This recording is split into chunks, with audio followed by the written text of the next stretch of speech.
Hello friends, आप सभी का आपके यूट्यूब चैनल पे स्वागत है। और आज इस वीडियो में हम बात करने जा रहे हैं एसएससी सीजीएल का जो वैकेंसी निकला है इसके फॉर्म को ऑनलाइन कैसे करना है। तो चलिए बात करते हैं इस फॉर्म को कैसे भरना है। तो डिस्क्रिप्शन में लिंक मिलेगा, आपके सामने कुछ इस प्रकार का पेज ओपन हो जाएगा, जहाँ पे सबसे पहले अगर आपने रजिस्ट्रेशन कभी नहीं किया है, एसएससी के अंदर पहली बार फॉर्म भर रहे हैं, तो सबसे पहले यहाँ पे आपको रजिस्ट्रेशन करने का ऑप्शन देखने को मिलेगा, जो यहाँ पे आप देख पा रहे हैं रजिस्टर नाउ लिखा हुआ होगा। तो आपको इसके ऊपर क्लिक करके इस पर रजिस्ट्रेशन करना है। लेकिन अगर फॉर्म आप पहले से भर चुके हैं एसएससी का पहले, तो आपको पता होगा कि यहाँ पर एसएससी जो है ना, यहाँ पे वन टाइम रजिस्ट्रेशन ही करने का मौका दिया है। तो यहाँ पे आपको रजिस्ट्रेशन नंबर और आपने जो पासवर्ड जो बनाया था पिछले बार, उसका इस्तेमाल करके लॉगिन करके फॉर्म को भरना है। तो चलिए हम बात करते हैं शुरुआत से कि यहाँ पे रजिस्ट्रेशन कैसे करना है। तो रजिस्टर नाउ के ऊपर ऑप्शन होगा, उसके ऊपर क्लिक करना है। अब इसके बाद यहाँ पे डिटेल भरने के लिए कहा जाएगा, जिसमें सबसे पहले पूछेगा कि आपके पास आधार कार्ड है कि नहीं है। अगर होगा तो आपको यहाँ पे आधार कार्ड का नंबर देना होगा, जो कि आपके आधार कार्ड में सेम नंबर दिया गया है, क्योंकि जब एग्जामिनेशन देंगे तो सेम आधार कार्ड नंबर आपके पास होना जरूरी है। अगर आपके पास आधार कार्ड नहीं है तो नो के ऊपर क्लिक करेंगे और यहाँ पर आप देखेंगे, यहाँ पर आपको कोई अदर आईडी प्रूफ देने के लिए कहा जाएगा, जिसमें कि आप ड्राइविंग लाइसेंस, कोई भी employ ID, PAN card, passport या कोई भी कॉलेज का आईडी प्रूफ या कोई वोटर आईडी प्रूफ होगा, वो आपको देना होगा। उसके बाद उस आईडी का नंबर जो होगा वो आपको भरना होगा। इसके बाद आपका जो नाम होगा, आपको मैट्रिक में जैसा नाम था आपको अपना नाम को भरना है और अपने नाम को ही वेरीफाई कर लेना है। इसके बाद आपने कभी नाम चेंज किया है कि नहीं किया है, आपको यस और नो के ऊपर क्लिक करना होगा। इसके बाद यहाँ पे आपके पापा का नाम होगा, जैसे कि मैट्रिक का सर्टिफिकेट में है, आपको वो यहाँ पे भर देना है। उसके बाद अपने पापा का नाम को वेरीफाई करना है, फिर मम्मी का नाम यहाँ पे लिखना है और मम्मी के नाम को भी आपको यहाँ पे वेरीफाई करना है, जैसे कि आपके मैट्रिक के सर्टिफिकेट में था। आपका डेट ऑफ बर्थ देना है, जो कि मैट्रिक के सर्टिफिकेट में है, और साथ में उसको डेट ऑफ बर्थ को वेरीफाई भी करना है। अब यहाँ पे 10th क्लास का जो एग्जामिनेशन बोर्ड है, यानी कि आपको जो किस बोर्ड से पास किए हैं, आपको यहाँ पे सिलेक्शन करना है। मान लीजिए अगर कोई बोर्ड यहाँ पे नहीं देखने को मिलता है, तो यहाँ पे आपको अदर्स का भी ऑप्शन जो होगा वो देखने को मिल जाएगा। तो आपको यहाँ पे अदर्स का सिलेक्शन करके भी यहाँ पे भर सकते हैं। इसके बाद आप अपने वेरीफाई करना है बोर्ड को भी, और जो आपका रोल नंबर है आपको रोल नंबर देना होगा, जो कि मैट्रिक का होगा। ध्यान रखना है, आपको रोल कोड और रोल नंबर साथ में भरना होगा। अगर आपको रोल कोड नहीं पता है तो सिर्फ यहाँ पर आप रोल नंबर दे सकते हैं, लेकिन आपको रोल कोड भी पता है और रोल नंबर भी पता है, तो यहाँ पे रोल कोड आपको लिख के डैश का ऑप्शन यहाँ पे देखेंगे, साइन दिया हो डैश देके, और आपको फिर रोल नंबर भर देना है। और सेम टू सेम एड्रेस यहाँ पे जो रोल नंबर है वो वेरीफाई भी कर देना है। इसके बाद कब पास किए हैं मैट्रिक, आपको वो डिटेल भरना है और फिर से वेरीफाई करना है कब पास किए हैं। अपना जेंडर बताना है, मेल है या फीमेल है या ट्रांसजेंडर है, और फिर से अपना जेंडर को वेरीफाई भी कर लेना है। यहाँ पे एजुकेशन क्वालिफिकेशन पूछेगा, तो आपको जो मैक्सिमम क्वालिफिकेशन है आप यहाँ पे सिलेक्शन कर सकते हैं। तो सीजीएल के यहाँ पे ग्रेजुएशन होना जरूरी होता है, तो यहाँ पे आप ग्रेजुएशन पास होंगे तभी भर पाएंगे। इसके बाद आपका जो मोबाइल नंबर होगा, आपको अपना मोबाइल नंबर और जो आपका ईमेल आईडी है, आपको अपना ईमेल आईडी देना है।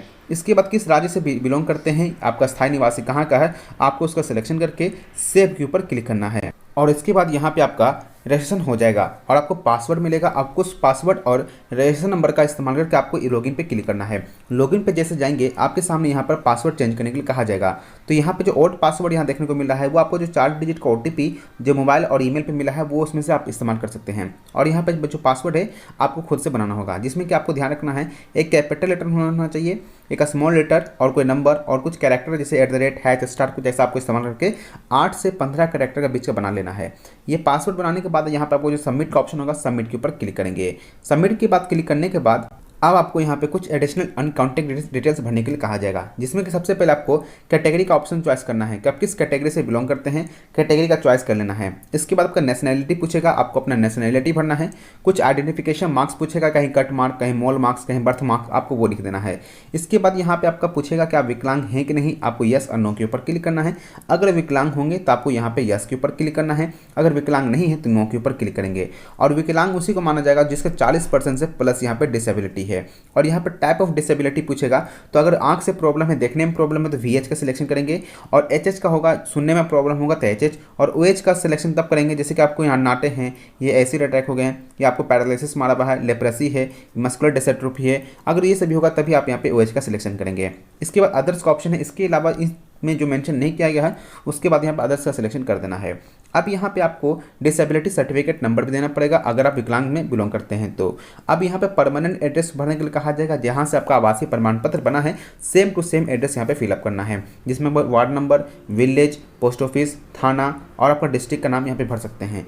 इसके बाद फिर आपको स्टेट का सिलेक्शन करने के लिए कहा जाएगा, डिस्ट्रिक्ट सिलेक्शन करने के लिए कहा जाएगा। आपको जो पिन कोड होगा आपको पिन कोड भर देना है। और यहाँ पे लिखा गया है कि आपका प्रेजेंट एड्रेस परमानेंट एड्रेस से सेम होगा, तो यहाँ पे आपको यस के ऊपर क्लिक करना है। तो यहाँ पे सेम टू सेम एड्रेस आपको ऊपर और नीचे फिलअप हो जाएगा। और यहाँ पे जो नेक्स्ट का ऑप्शन या सेव का ऑप्शन आप इसके ऊपर क्लिक कर देंगे। अब इसके ऊपर जैसे क्लिक करेंगे आपके सामने कुछ डिक्लेरेशन देखने को मिलेगा, आपको इस डिक्लेरेशन के ऊपर टिक कर देना है।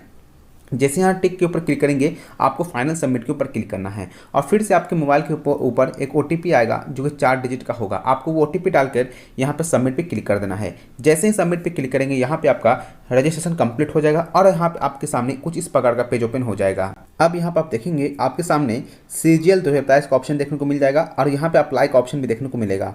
तो आपको यहाँ पे अप्लाई के ऊपर क्लिक करना है। जैसे ही आप अप्लाई के ऊपर क्लिक करेंगे यहाँ आपका जो एप्लीकेशन फॉर्म में रजिस्ट्रेशन करने के समय में जो आपने डिटेल भरा था वो आपको सब कुछ यहाँ पे देखने को मिलेगा। आपको वेरीफाई कर लेना एक बार है कि आपका सब कुछ सही है कि नहीं है। अगर कुछ गलती है तो यहाँ पे आप देखेंगे मॉडिफाई का ऑप्शन देखने को आपको होम पेज पे मिल जाएगा, वहाँ पे मॉडिफाई भी कर सकते हैं। मैक्सिमम 2 बार ही मॉडिफाई कर सकते हैं, उसके बाद आप मॉडिफाई नहीं कर सकते हैं। इसके बाद यहाँ पे आपको क्या भरना होगा, डायरेक्ट आपको यहाँ पे अपना सेंटर का चॉइस करने के लिए कहा जाएगा। तो 3 सेंटर आपको चॉइस करना है। तो ध्यान रखिएगा अगर आपने पहले ही फॉर्म भर दिया यानी कि आज फॉर्म निकला है, अगर आज ही फॉर्म भर दिया है या कुछ 10 दिन के अंदर भर लिए हैं तो आप जो सेंटर दे रहे हैं मैक्सिमम चांस है कि आपको वो सेंटर मिल जाएगा। लेकिन यहाँ पे अगर लास्ट टाइम आप फॉर्म भर रहे हैं सेंटर आप चाहे कितना भी दे दीजिएगा, अगर उस जगह पे सेंटर खाली होगा तभी आपको मिलेगा, वरना आपको अदर जगह पे भी सेंटर आपको शिफ्ट किया जा सकता है। इसके बाद पूछेगा कि आप एक सर्विसमैन हैं कि नहीं, आपको यस और नो के ऊपर क्लिक करना होगा। यस पे क्लिक करने पर आपको यहाँ पे बताना पड़ेगा कि कब आपने ज्वाइन किया था। और ध्यान रखना एक सर्विसमैन उसे ही माना जाता है जो कि इंडियन एयरफोर्स, आर्मी या नेवी में पहले काम कर चुके हैं। इसके बाद वहाँ पे आप डिस्चार्ज कब हुए हैं वो आपको भरना होगा, कितने साल का सर्विस है वो ऑटोमेटिक फिलअप हो जाएगा। और उसके बाद यहाँ पे लिखा गया है कि आपको भी सिविल पोस्ट के लिए अपना एक सर्विसमैन का पोस्ट का कोई बेनिफिट लेना चाहते हैं कि नहीं, आपको वो भरना होगा। इसके बाद यहाँ पे आपको क्या करना है, आप पूछेगा कि do you have physical limitation, यानी कि जो ये उन्हीं के लिए खुलेगा जो एक सर्विसमैन शायद होंगे उन्हीं के लिए होगा। इसके बाद आप देखेंगे आप चाहे तो इस पेज को भी छोड़ सकते हैं। अब इसके बाद यहाँ पे आपको पूछेगा कि आप यहाँ पर अप्लाई करना चाहते हैं कि जूनियर स्टैटिस्टिकल ऑफिसर यानी मोस्पी के अंदर, तो आपको यहाँ पे यस के ऊपर क्लिक करना होगा अगर आप चाहते हैं तो।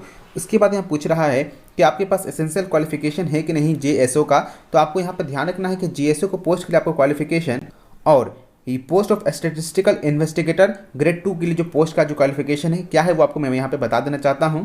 तो यहाँ पे JSO का जो क्वालिफिकेशन यहाँ लिखा हुआ है बैचलर डिग्री कम से कम BTech कंप्लीट होना, सॉरी कोई भी ग्रेजुएशन कंप्लीट होना चाहिए, साथ में 60% मार्क्स उसमें होना चाहिए, साथ में 12th स्टैंडर्ड पे आपका मैथमेटिक्स होना जरूरी है। और यहाँ पर अगर ये नहीं है तो कम से कम बैचलर डिग्री के अंदर आपका स्टैटिस्टिक्स एक सब्जेक्ट के तौर पर होना चाहिए। अगर वहीं पे स्टैटिस्टिकल इन्वेस्टिगेटर ग्रेड 2 की अगर मैं बात करूँ तो यहाँ पे आपका बैचलर डिग्री के अंदर आपका स्टैटिस्टिक्स एक सब्जेक्ट होना जरूरी होना चाहिए। तो ये 2 इंपॉर्टेंट क्वालिफिकेशन आप देख लीजिएगा कि आपका इसमें है कि नहीं है। और उसके बाद यहाँ पे आपको भरना होगा। अब यहाँ पे पूछेगा कि आपका एज में रिलैक्सेशन चाहते हैं कि नहीं चाहते हैं, तो यहाँ पे आप देखेंगे कि यहाँ पर जो नोटिफिकेशन उसके अंदर मेंशन किया गया है कम से कम 18 साल और मैक्सिमम 27 साल, 30 साल और 32 साल का उम्र आपके पास होना चाहिए। तो अगर आपको इसमें कोई पोस्ट के हिसाब से यहाँ पे जो उम्र है वो डिसाइड किया गया है तो आप देख लीजिएगा आप किस पोस्ट पर अप्लाई करना चाहते हैं और आपका उम्र वहाँ पे पूरा रहा है कि नहीं पूरा रहा है। अगर नहीं चाहते रिलैक्सेशन तो नो के ऊपर क्लिक करेंगे। अब यहाँ पे हाईएस्ट क्वालिफिकेशन पूछेगा आपके जो भी होगा, तो यहाँ पे ग्रेजुएशन कम से कम तो चाहिए ही, तो आपको यहाँ पे ग्रेजुएशन या BTech जो भी आपका होगा वो आपको सिलेक्शन कर लेना है। इसके बाद डिटेल ऑफ क्वालिफिकेशन होता है ग्रेजुएशन होगा, ध्यान रखिएगा BA BSc BCom ग्रेजुएशन पे सिलेक्शन करेंगे। और इक्विवेलेंट टू ग्रेजुएशन का मतलब यहाँ पर देखेंगे तो BA BSc जो BTech होते हैं, B फार्मेसी होते हैं, वो यहाँ पर इक्विवेलेंट टू ग्रेजुएशन के ऊपर क्लिक करेंगे। इसके बाद पूछेगा स्टेटस आपके बारे में कि पास हैं कि अपीयरिंग में भी हैं, तो पास होंगे उसके ऊपर क्लिक करना है। कब पास किए हैं साल का सिलेक्शन करना है, किस यूनिवर्सिटी से पास किए हैं, किस स्टेट से पास किए हैं वो लिखना है। रोल नंबर आपको यहाँ पे लिखना है, परसेंटेज जैसे GPA सिस्टम जो भी होगा आपको यहाँ पे लिख देना है। इसके बाद यहाँ पे आप देखेंगे आप ये अपना इन्फॉर्मेशन थर्ड आदमी में शेयर करना चाहते हैं कि नहीं करना चाहते हैं, आपको यस और नो के ऊपर क्लिक कर देंगे। अब इसके बाद यहाँ पे आप देखेंगे कि आपका फोटो और सिग्नेचर करने के लिए कहा जाएगा। अब फोटो ध्यान रखना कि 3 जनवरी 2023 के बाद का खींचा होना चाहिए और आपको सिग्नेचर जो है वो भी आपको अपलोड करना होगा। तो फोटो 20 से 50 KB के बीच का और सिग्नेचर जो है आपका 10 से 20 KB का बीच का होना चाहिए। इसके बाद यहाँ पे आपको यस के ऊपर क्लिक करना होगा, वो क्लिक करना है। और यहाँ पर आपको नीचे आएंगे तो डिक्लेरेशन के साथ में आपको यहाँ पे कैप्चा कोड दिखेगा, आपको दोनों फिलअप करना है। और यहाँ पे प्रीव्यू का ऑप्शन देखने को मिलेगा, आपको प्रीव्यू पे के ऊपर क्लिक करना है। और फिर इसके बाद यहाँ पे आपको सबमिट का ऑप्शन देखने को मिलेगा, सबमिट के ऊपर क्लिक करना है। अगर आप किसी कैटेगरी जैसे कि SC ST या फीमेल होंगे या फिर फिजिकल हैंडीकैप होंगे तो यहाँ पे आपको किसी प्रकार का फीस नहीं लगेगा, आपका फॉर्म यहाँ पे कंप्लीट हो जाएगा और प्रिंट एप्लीकेशन का ऑप्शन देखने को मिलेगा, वहाँ से प्रिंट निकाल लेंगे। लेकिन जो अदर कैटेगरी के होंगे जैसे OBC और जनरल होंगे उनको ऑनलाइन पेमेंट करना पड़ेगा। तो ऑनलाइन पेमेंट आप debit card, credit card, UPI या नेट बैंकिंग जिस भी माध्यम से आप करना चाहें आप पेमेंट कर सकते हैं। जैसे यहाँ पे पेमेंट कंप्लीट होता है तो कभी कभी क्या होता है SSC में कि वो पेमेंट होने के बाद वो आपका प्रिंट आउट नहीं देता, फिर से दोबारा पेमेंट करने के लिए कहा जाता है। लेकिन ध्यान रखिएगा, अगर आपका पेमेंट हो गया है तो उस कंडीशन में आपको कम से कम 48 घंटा आपको वेट कीजिएगा, वो पेमेंट आपका बर्बाद नहीं होता, वो 48 घंटा के बाद आपको प्रिंट आउट मिल जाएगा। आप 100% श्योर रखिएगा, आपको ये प्रिंट आप दोबारा आपको पैसा यहाँ पर नहीं कटाना है। अगर एक बार कट गया है तो चाहे यहाँ पर 48 घंटे के बाद भी आपको यहाँ पे पेमेंट करने के लिए फिर भी कहा रहा होगा तब भी मत कीजिएगा, आपका वो पेमेंट हो जाएगा। अगर आप लास्ट डेट भी फॉर्म भर रहे हैं तब भी आप ये काम मत कीजिएगा, डबल पेमेंट कभी भी नहीं करना है।